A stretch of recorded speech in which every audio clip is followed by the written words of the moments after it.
Hello guys, welcome back to my channel. आज मैं fracture 2019 की नेटफ्लिक्स मूवी एक्सप्लेन करने वाली हूँ। मूवी स्टार्ट होती है और फिल्म का मेन कैरेक्टर रे अपनी फैमिली के साथ कार में बैठा हुआ था, जिसमें उसके साथ उसकी वाइफ और बेटी भी होती है। वो सब अपने घर वापस जा रहे थे। ये सब रे की वाइफ के पेरेंट्स की तरफ गए थे, अब वहीं से अपने घर की तरफ जा रहे हैं। रे और उसकी वाइफ इनकी शादी को लेके बहस कर रहे थे, क्योंकि इनकी शादीशुदा जिंदगी में बहुत ही प्रॉब्लम्स होती है। और फिर उसकी बेटी कहती है कि उसे वॉशरूम जाना है, और इसके बाद वो आने वाले करीबी पेट्रोल पंप पर रुक जाते हैं ताकि उसकी बेटी वॉशरूम जा सके। वॉशरूम से जब रे की बेटी वापस आती है तो वो अपना मेकअप मिरर कहीं भूल जाती है। इस मिरर के लिए रे की वाइफ वॉशरूम में ढूंढने के लिए जाती है, और रे कार की बैक सीट पर देखता है तो इसे ये मिरर मिल सके। तब उसका ध्यान कार की तरफ होता है, और उसी वक्त रे की बेटी के पास एक आवारा कुत्ता आ जाता है जो सामने आकर भौंकता है, जिसकी वजह से रे की बेटी डर जाती है और पीछे की तरफ चलना शुरू करती है, जहाँ पर एक बड़ी सी खाई होती है, यानी कि ये बहुत ही बड़ा गड्ढा होता है।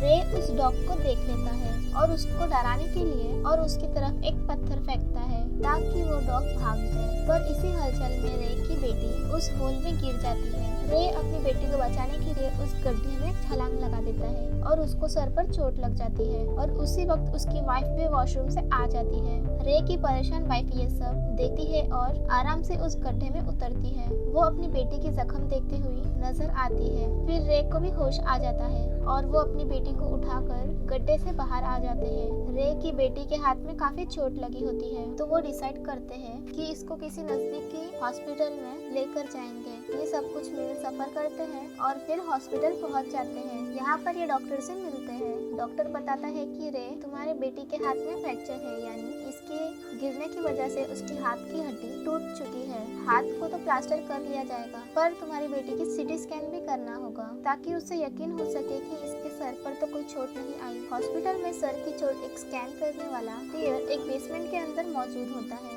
रे अपनी वाइफ को अपनी बेटी के साथ चेकअप करने के लिए बेसमेंट में भेज देता है और खुद वेटिंग एरिया में सो जाता है, क्योंकि वो बहुत थक चुका होता है। रे 1 घंटे के बाद जागता है और वो हॉस्पिटल स्टाफ से पूछता है काफी वक्त हो चुका है, क्या वो अपनी वाइफ और बेटी से मिल सकता है। स्टाफ अपने रजिस्टर चेक करते हैं और रे को बताते हैं कि आपने जो नाम बताए हैं उनका कोई रिकॉर्ड्स हमारे रजिस्टर में नहीं है, यानी कि आपकी वाइफ का ना ही आपकी डॉटर का यहाँ पर नाम है। उस हॉस्पिटल के बहुत से डॉक्टर की शिफ्ट चेंज हो चुकी होती है, लेकिन नर्स और स्टाफ वही होते हैं जो पहले था। एक नर्स बताती है कि रे हॉस्पिटल में अकेला आया था और इसके साथ कोई और नहीं था, और इसके अलावा रे के सर पर चोट भी लगी थी। और फिर ये अपनी परेशानी को लेकर गुस्सा होने लगता है। इस चीज को देखते हुए हॉस्पिटल की सिक्योरिटी गार्ड उसको रोकती है। हॉस्पिटल स्टाफ उसको नींद की इंजेक्शन देते हैं ताकि वो बेहोश हो जाए और काम डाउन हो जाए और झगड़ा ना करे। इसके बाद रे को एक कमरे में बंद कर दिया जाता है। जब वो अपना शरीर से जागता है जो उसे ड्रग दी गई होती है, तो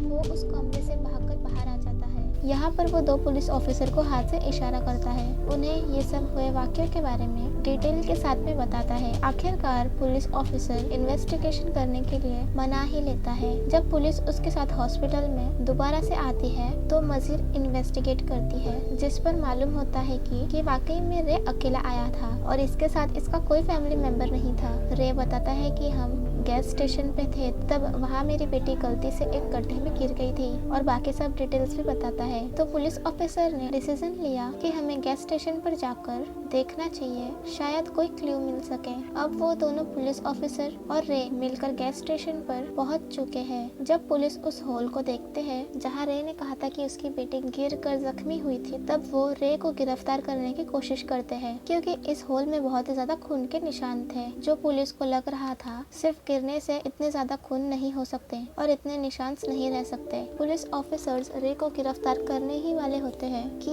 वो उनकी गन छीन लेता है और वही उनको गैस स्टेशन में लॉक कर देता है ताकि वो उसके पीछे ना आ सके। अब गन रे के पास है और वो वहाँ से हॉस्पिटल चला जाता है उसकी वाइफ और बेटी की तलाश में। रे को शक हो रहा होता है कि हॉस्पिटल के स्टाफ्स की उसकी फैमिली को कहीं छुपा दिया होगा ताकि वो उनके बॉडी ऑर्गन्स को निकाल कर सेल कर सके या किसी दूसरे पेशेंट को वो ऑर्गन्स डोनेट कर सके बगैर इनकी मर्जी के। कुछ ही देर में ये हॉस्पिटल पहुंच जाता है। यहाँ पर सिक्योरिटी से वो लड़ता है और फिर वो बेसमेंट की तरफ चला जाता है। यहाँ उसे उसे उसकी बेटी नजर आती है जिसके वो बॉडी ऑर्गन्स अभी निकालने ही वाले थे, और साथ इसकी वाइफ भी होती है जो दवाई की वजह से नींद की हालत में होती है। वो अपनी वाइफ और बेटी को लेकर ऑपरेशन थिएटर से बाहर आ जाता है। जाते हुए सब डॉक्टर्स को गोलियां मार देता है और यहाँ सब कार्स में बैठकर चले जाते हैं। कहानी का मेन ट्विस्ट अब हमें पता चलता है। ये रिवील होता है कि उसकी फैमिली उसे गैस स्टेशन पर पास वाले गड्ढे में गिरकर मर चुकी थी। इसकी बेटी तो खुद ही डॉग से डरकर गिर गई थी, जबकि इसकी वाइफ को रे ने खुद धक्का दिया होता है और वो एक नुकीली चीज में जाकर गिरती है